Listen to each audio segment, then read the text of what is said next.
Hi, welcome back to my channel. Today I have a guest with me. His name is Morris. Morris is passionate about the youth. He's good with his hands. He's a worshiper. But today we're going to talk about the youth. How best can we reach the youth? So if you're a parent, a guardian, please, this is the video for you in case you have youth, or if your children are transitioning from children to youth. How best can we reach our youth? So, Morris, welcome. Thank you.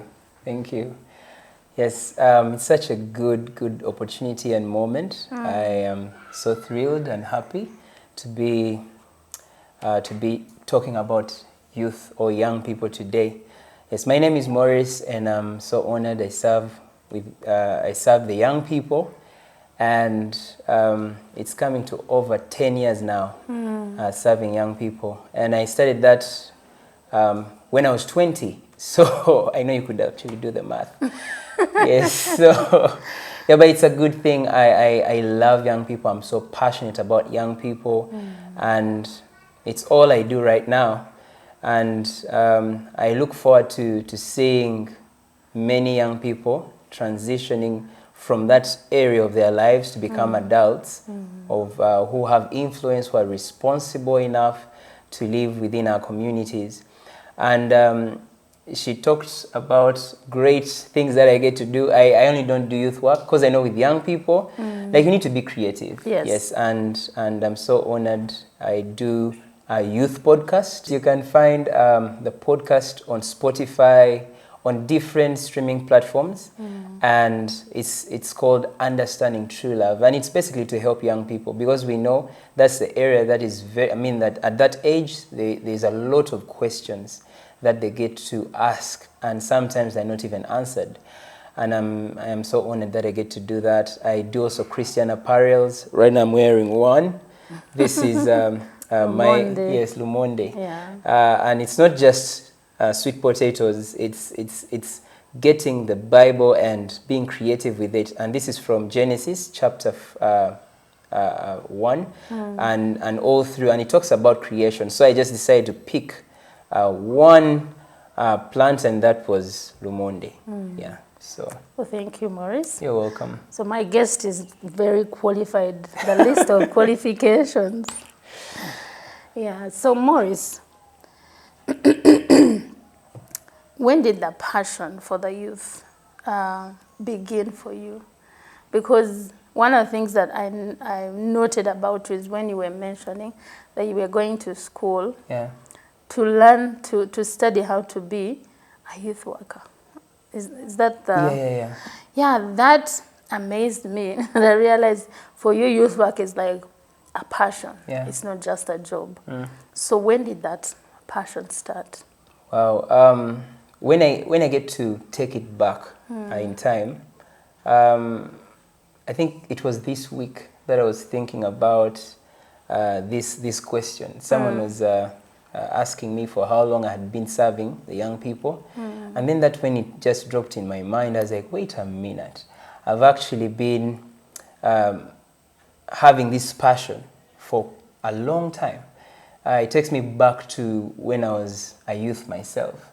The church I went to was the traditional African church, whereby there's only children's church called the Sunday school, and then the adults. So the young people in between there were not factored in. And it kind of put me at a place when I was in Sunday school, it was good. It was really good. I enjoyed it. Yes, it was so awesome. And I think I had outgrown that just being a follower, and I was actually pushing towards getting to a place of leadership. And I remember asking my Sunday school teacher and the pastor, because she was a friend to us as a family at home, and I was like, I want to be a leader here. And she could always call me a pastor to the children, and yet I was even a child, but a preteen by then. And now when I became a teenager, that's when things kind of became crazy. I felt like the church wasn't thinking about us. because every other thing is collect all the young people and the adults all together. That's so true. Eh? Yes. That's so true. I remember also our church had very long services, from 10 to 2. And of course we are 13 and 18, 13 and 17 we are there. We would understand the sermon, but I think it's for me the length and the fact that it's packaged only for the adults. Yes. So yeah, I remember actually those struggles too as a youth. I remember them. Yes, and it kept going. I'm sorry, I'm a storyteller, so I will really so go on. So is that when it started for you? Yeah, like that's not really. It was that at that point. That's when I had the thought, but the initial. And it would be good to have a church. Exactly. Just for young people, or like factor in like make a service something for young them, people. Yeah, and I remember in there. The only way I could survive as a young person at that point was to get involved in ministry. So I joined the band, started playing drums, learning drums and playing drums, and it would make me feel like I'm relevant in church. Well, I think the other young people, it was hard for them, and sometimes would get to a place where we had to sing, because I sing as well. So me and my siblings would get up there with my mom, and we are all on the same choir, and it would really be crazy. Yes. So at some point I'm like, how good. It was a good experience. Though as a young person, you don't feel it. You're like, I would want to be with my fellow peers. Yeah. And I remember that's the time I went. I thought about it. I was like, I need to ask the pastor if she's okay with us having a youth service. But just the thought of how to ask was the hard thing. So and you saw that need growing up. Yes, the need kept on building as I kept growing. That was when I was about 13. So 14, 15, I remember clearly, I think that's when I was like, I need to decide and talk to the pastor about this. So did you? Yeah, I did. So we were leaving home, coming to church, and my mom said, since we're all going to church, we're going to put on our school uniforms. Yes, so it was really hilarious. So okay, that's so fun. Yeah, we all, I, the firstborn, and my twin sisters, and the others, all in school uniforms. First, explain to me why. What was the reason? I just don't know. Oh, she just thought about it. I think she felt like, you know what, they need to go to church. Like a uniform. Yes, no, not a uniform, school uniform. So I had the uniform, like what I would use literally at school is what I was going with to church on a Sunday. And the sad part was the school's name was at the back. So everywhere I would pass, the border men would actually keep on calling the name of the school, and I was embarrassed as a young person. I'm sorry, I'm laughing. It's okay. That's so funny. Yeah, and when we went to church, now this is where it got crazy. And that's the time they were talking about sex in church. And I think by that time I was in senior too. And so when the pastor begins to share, and she was very passionate about it, and there were young people in there. And I was like, I learned about this in school, in science, and then in biology at high school. So I think it's not a problem. At least it's good I'm even hearing from a biblical side of it. And I remember my mom telling the ushers, call the ushers, and whisper to them, and collect all of them. It was just too crazy. It's just kind of fresh in my head now. Yes. And so she told the ushers. So the ushers came and pointed, like, you first come. So we went out and we stood under a tree, and then she left us there and she walked back. So we stood there. I was trying to understand what had happened. What had happened. How old were you then? I was let me see. I was the senior too. I'm trying to get back. I was like 14, 13 turning 14. And I remember standing there. Now, because I'm the firstborn, everyone was asking me why we were outside. And I couldn't explain to them. So I told them, I also don't know. So we stood out the whole service. And then when the service got done, because my mom would serve in both first and second service, so we stayed, so the whole time we were outside in both first service and second service. Because of that topic. Yeah, because we never would go with our mom, would serve or be part of service from 8 till 2 p.m. Yeah, so that's when I was like, there's a need for a youth ministry in church. So we don't have to be under a mango tree. Exactly. So, and I was like, we could actually start from the mango tree. And I approached the pastor at the end of the service, and I'm like, oh, by the way, I have an idea. Is it okay if we have like a youth gathering? I know we don't have a youth pastor. I could lead if it's okay. We just maybe share scripture here and there. And because she had seen me grow from children's church, she's like, that's okay, that's fine. So the next time she gave us a room, and she announced at church, all young people, you have service the other side. So we'll do praise and worship, then we go for like lessons. And I was supposed to share, and I wasn't really grown in that area yet. So you just get the small Gideon's Bible and read John 3:16. Like whatever would come out, that's what I would be able to share. And then I started getting to understand from different churches as well. Like as I would visit some youth, and they would share with me. So I remember when I went back to school, that's when the passion exploded for me. And I joined a scripture union team and sought for a place where I could be in leadership and also learn God's word. And then through that, I got into a church where young people were catered for. And that's how I started growing. I started seeing young people praying by themselves. The youth worker would come and tell them, today we're praying and fasting. And I'm like, who is this who just leaves young people to die of hunger? But he was, at the end of the day, would pray and fast. Growing. Then we'd go for outreach. It became fun. And I couldn't wait for holiday so I could go back and do the same thing at home. Yes, and I think from then, that's when I started now getting ideas to partner with other churches. When there would be like any youth festival, would say, okay, let's go dance and share. Like that's what we could do. And it became a very good thing, and young people wanted to join our team. Now from then, that's when I would use that opportunity to share with them, and then we'd go to the places. And it kept on growing with time and with time and with time until where I could say I am fully grown and still pushing for more. And interestingly, as you were sharing earlier on, I decided to go back to school and do theology and in ministry, and I mean bachelor's in theology and ministry, and not just for the sake of to have a degree or something like that, but basically to be well informed so I can be able to help young people.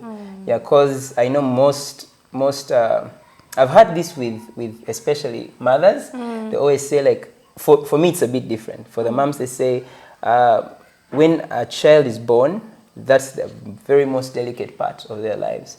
But for me, as a youth worker now, I would say youth stage is the most delicate part of life, because that's where they are making decisions that will affect their adulthood. So I really need to be very intentional, well-informed, relevant to young people. And I believe that's the need right now in our society. And I could say I'm very passionate. Like, yes, just leave me with young people.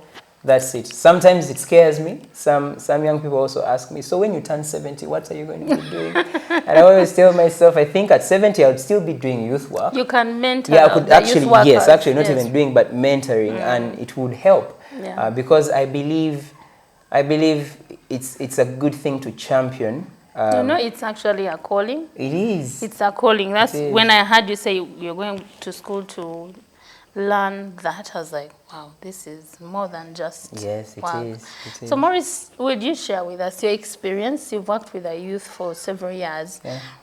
How has been your experience? Tell us, wow. For you, how have you been able to reach out to the youth and to help them navigate the season of life that they are in? Yeah.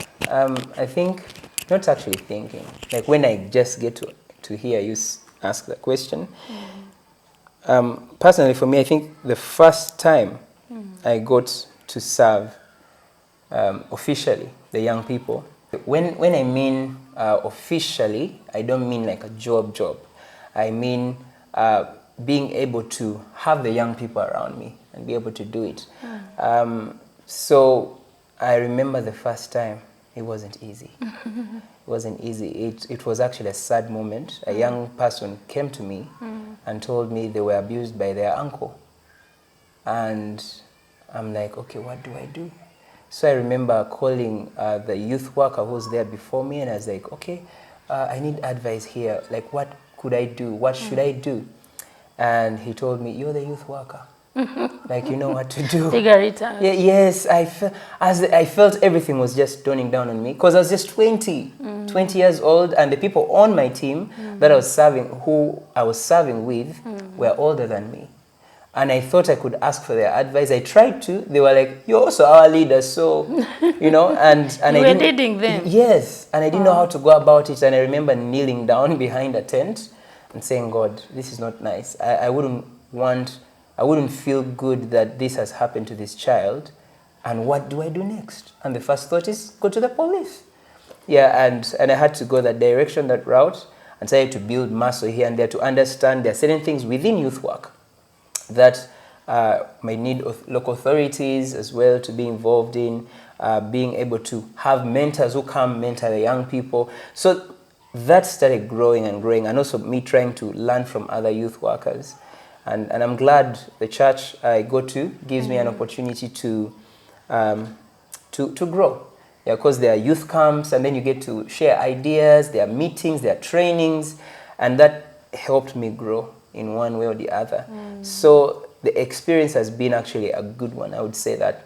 Because right now as I speak, there were 3 young people who I wouldn't say went through my hands as babies, but they were young people that I had a chance to mentor.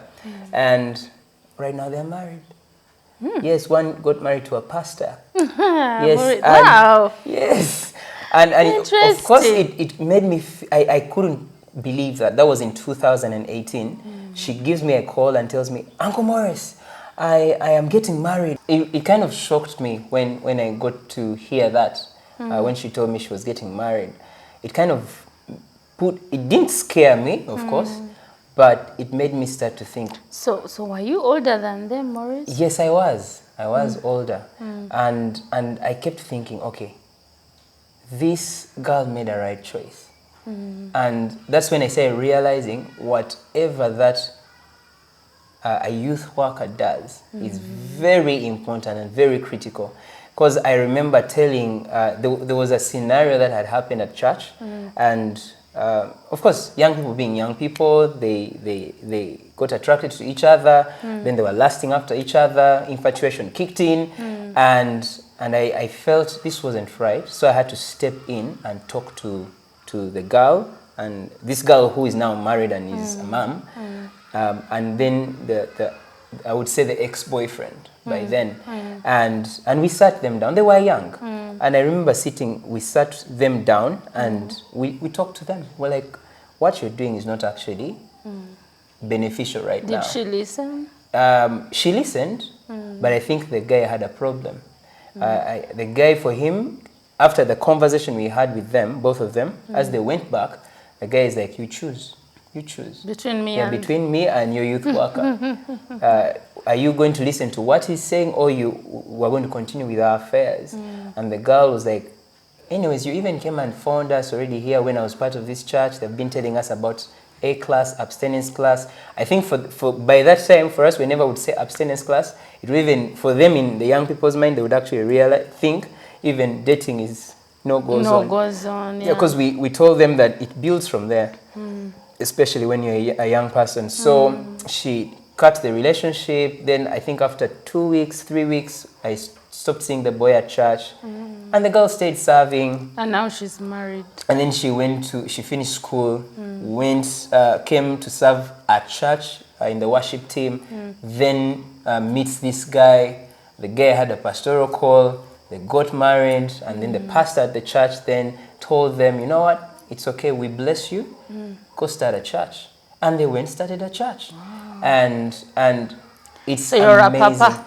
It feels good. It really feels good, and I don't take it lightly. Yeah, because I think about 2 weeks ago, I don't know how, I think she was just thinking about it. She's like, let me just text Uncle Morris. She texted me, she's like, Uncle Morris, we have now baby number 2, and we are thriving. Everything is going on well. I was just seated here thinking about the days when we were teenagers, and how you helped us, yes, yeah. and the conversations. And I'm trying to do the same thing, to look for a young person who can help do the same thing to others in my church. And I'm like, wow, this is true. continuity. So I don't take it lightly. Even now, I'm like, you know what? If it means pushing the bar, I'll go for it. If it means not resting, not sleeping, I'll surely do it. Morris, when I was growing up, our auntie used to tell us, one of our guardians used to tell us that, especially me, she told me, I'm not your friend. First a mother. So my calling is not to be your friend first. So as a youth worker, how do you avoid that? Where you the young people feel like you must be our friend first, understand me regardless of what I'm going through.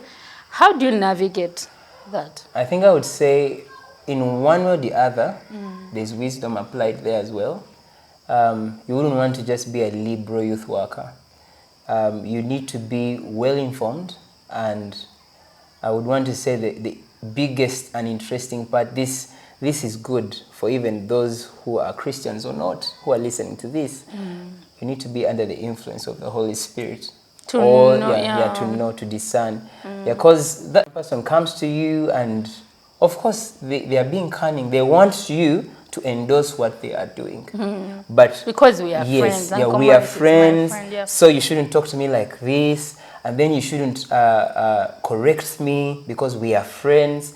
And then for you as a youth worker, if you're not really clear as well, it becomes, they play you. They get to play you. So it's good to always be assertive, very good to always read between the lines. And if it means having hard conversations sometimes, it's very okay, absolutely very okay to have those hard conversations. But at the end of the day, you remind them that you're doing it out of love. Yeah, because for a young person, even me as a young person by then, like as a teenager, and I would have a youth worker talk to me, I would want them to, of course they would rebuke me. If I know I'm in the wrong, it's okay, they will rebuke me, but they should let me know that they're actually doing it out of love. And that's what I do. Yeah, because I had a young person actually who told me that. And from that moment, that changed my perspective. And I did it, I didn't even plan to. I remember, I think they had fought with another young person, and I'm like, come. So we had a tough conversations with both of the young people, and then later singled out the one who had started the whole chaos. And we talked. And then later, I was like, you know what? I'm going to let your parent know about this. Like, no, please save me. I'm like, I can save you. It's okay, I'll save you. But your parent needs to know about what you have done. And then later, after the whole conversation was done, and I'm like, I want you to understand this. I didn't do it out of hatred. I did it out of love. So I care for you. That's why I am rebuking you. But if I don't care for you, I would actually keep quiet and let it slide. But I'm going to rebuke it and talk about it, but we'll remain friends. So have you understood why you were rebuked? Yes.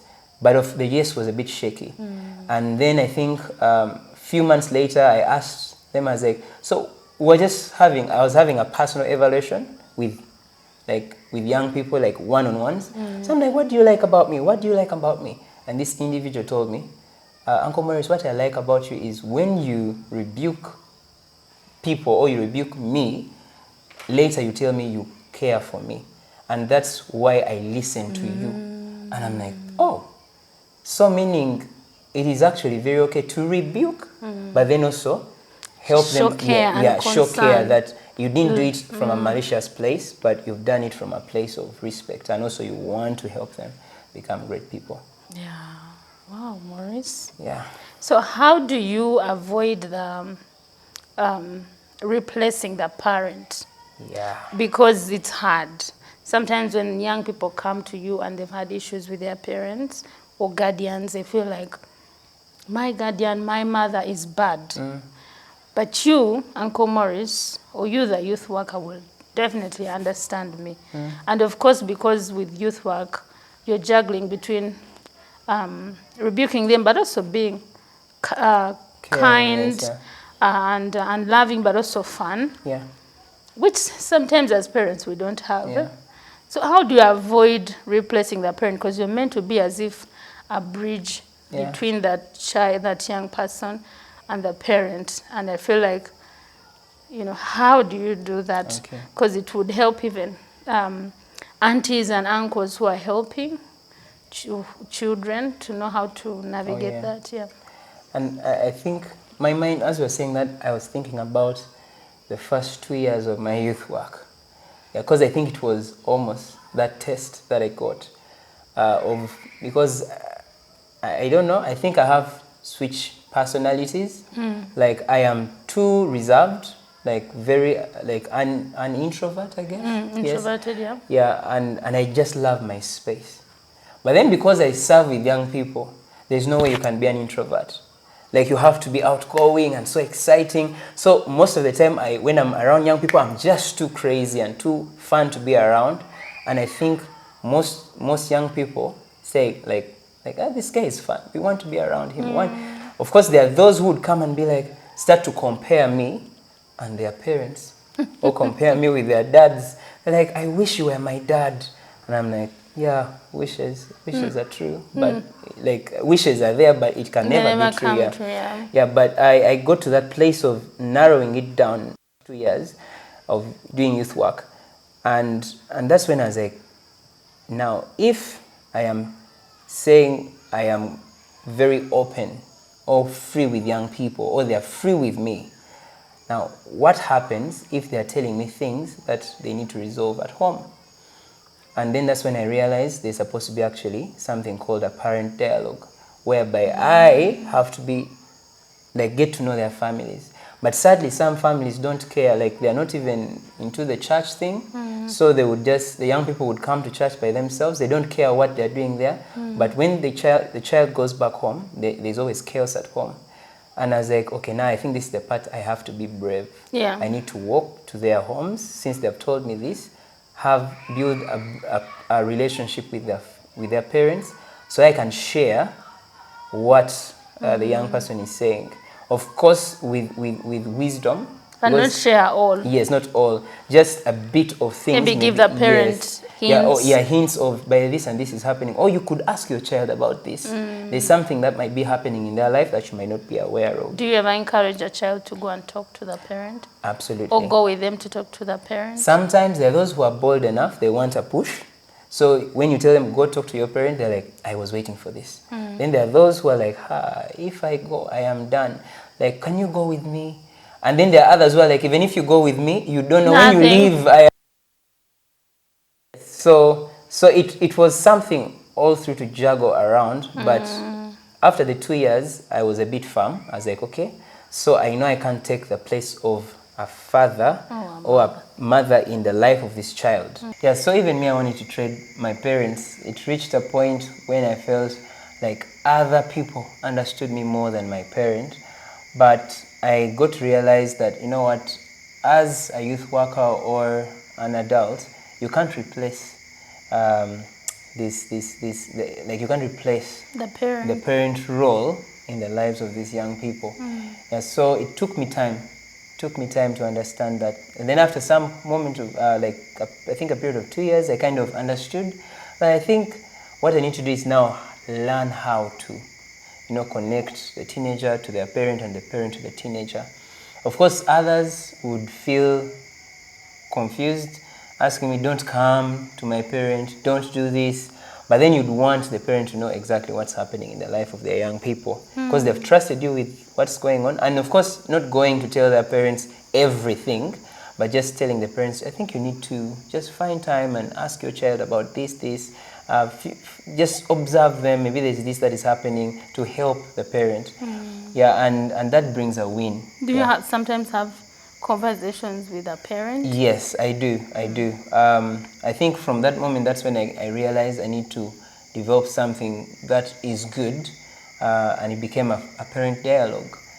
Sometimes I would go visit the parents, or sometimes even get the parents to come and talk to the teenagers. Not parents to the teenagers, but parents to come and give perspective of what they understand and how they would want to their young people to respond to them. So the teenagers also be like, okay, so I think the reason why my mom does this or my dad does this is because I am doing this, so I need to do it this way. So they are hearing also from the adult perspective and also hearing from the fellow young So people's they understand perspective. each other. Yeah, so that's what I could say. It's very, very important. Okay. Yeah. So, Maurice, if you can look to the camera and give the parent some pointers, because understanding youth is usually hard for parents, okay? So, for you who has worked with them, I feel like you understand them. Could you give us parents some points? All right. I would say them in 3Ds, 3 dimensions, seeing all angles. I think the first one I'll start with is the teenager. Some few weeks ago, I hosted some teenagers on my podcast, and they were sharing their heart out of, but this is what I would want my parents to do for me. And I'm like, this is actually good for a parent to hear. One of them said, a parent needs to listen to them, like listen to them, listen to your young people. Of course, not that they will, whatever they say, it's a tick, but listen to them. And I know when they say that, I was like, especially during that moment, that's when you find young people are like, everyone is like at crossroads, like the parent is this side and then the young person is this side. But the teenager is saying, I would prefer they listen to me. And I'm like, but you know this happens. Then they were like, no, sometimes we do that, but it doesn't mean that we don't want to listen. Like, let them continue talking and talking and talking. So I encourage you not to give up. Keep talking to your young people. Then the second one said they would want their parents to be present. Yeah, be present in their lives. Relax with them. Play with them. Hang out with them. Watch movies together with them. And then the last one, which is the third one, is love my friends. Yeah, that's what the young person said. Like, I would connect with my friends. Yeah. It's like me, I feel good when my parent is okay, when my friends are come home, and then they're also okay with being around. And now these are mature young people who are telling me this. And they were like, oh, by the way, even at that point, because I know my parent might be influencing me positively, but then I walk out of the house, there's a lot of negative influence from my peers. So even those friends of mine, like the language maybe my parent is using is not the same language their parents are using. So they were like, would prefer my parent would allow my friends to come home, and then, yeah, we can play around with them, hang out with them at home while they are watching. And then maybe from there, they also have an opportunity to speak into the lives of my friends, so that when we walk away, it is easy for accountability. If one of their friends is like, let's go do this, they'll be like, but my parents said this when you were all around, so we can't do that. And I'm like, this is actually a good one. Then the second dimension is, from a youth worker's perspective, is it's very, very important that the parents listen to get time and spend time with their young people. Play. Yeah, play, connect, have lots of non-conflict moments, because they are very crucial, very important. And yes, because as parents, we're always giving instructions to their young people, and we don't take playtime important. But I think it's true. I remember as a teenager, I enjoyed the aunties and uncles who mixed play also with like parenting us. Not the ones who were just strict, and just giving us instructions. So that's very, very crucial. I think it's a good way. It's a very, very good way to go. And being interested in what your young people like. Yeah, because sometimes let me give an example. I think how my dad kind of won me over was because he was interested in what I liked. Okay, we were not supporting the same football team. I'm still an Arsenal fan, but he was a Chelsea fan. But every time there would be games happening, would be like, Maurice, let's go. Let's go watch the game together. And seeing him having fun, I'm like, this is nice. So it became easier for me. I felt like, okay, I can actually reach out and talk to him and have a conversation with him, honest conversation with him. Yeah, so it's very, very important to have those moments, because that's what sometimes we get to do as youth workers. Maurice, yes. that actually, while we were saying that, I realized that that's how we make friends. Yeah. So if a parent can be able to correct you, but also have fun with you and get interested in the things you're also interested in, that person has you in their hands. Exactly. And you just reminded me of a statement of someone saying, you can't have a relationship with someone you don't love. And it's the same thing. A teenager might go out there and say, you know what, my parent is my parent just because they gave birth to me, but we have no relationship. I don't feel loved. Yes, I don't. And they will be looking for that somewhere else. But if the parent is loving, firm, but loving at the same time, like they will get to strike also the balance by themselves in their heads. They will be like, okay, my dad or my mom has told me this, and they don't mean bad for me, so I think I was at fault here. But then I know at the end of the day, they care for me. Yes, so I think it's very important for parents to see it that way. Then lastly is I have a chance to be a father figure to 3 children. And that has given me also a perspective of learning. And it kind of hit me a bit as like, so this is what my parents went through. When they were telling me, do this, and I'm not doing it, this is how they felt. I think they might have even felt much more than I feel, especially during the parenting journey. But to just sum it up, like there are things that I've been able to learn from some of those teenagers that I'm present in their lives, and being able to use that even in my youth work. And I'm like, okay, so if this is how they think, and this is what they feel when maybe you do this way, I think I should do it differently when I am approaching another teenager. And that became very easy for me. Okay, they would want me to play games with them, play cards with them. Okay, I think I'll do the same. Or they would want me to just... But of course, as an adult, you would feel like, no, I can't run around with them. I can't do this. And even as the teenagers themselves, they feel like, no, I'm too old for that. Yeah, I'm too old for giving high fives. I'm too old for like playing like Ludo together with my parent. But when you get to do that, it kind of helps the teenager also connect with their parent. And I think the biggest above it all is for the parent to understand many things in the lives of their teenagers. Because even how they respond in the game, you get to catch some of those things.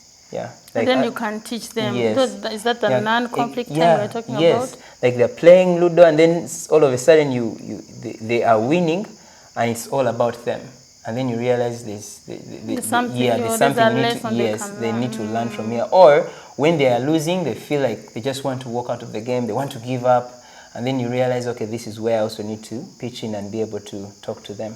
Well, thank you, Maurice. You're welcome. This has been an interesting conversation.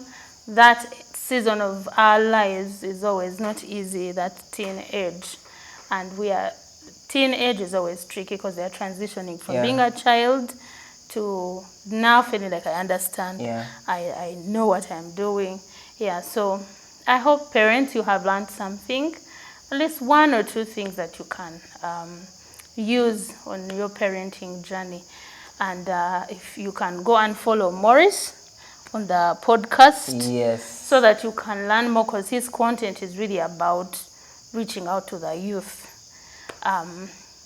Thank you so much. You're welcome. For this conversation. And if you haven't subscribed, please subscribe and give this video a thumbs up or a like. And if you know a parent or someone who will benefit from this video, please forward it to them, share it with them. See you in another conversation. Bye.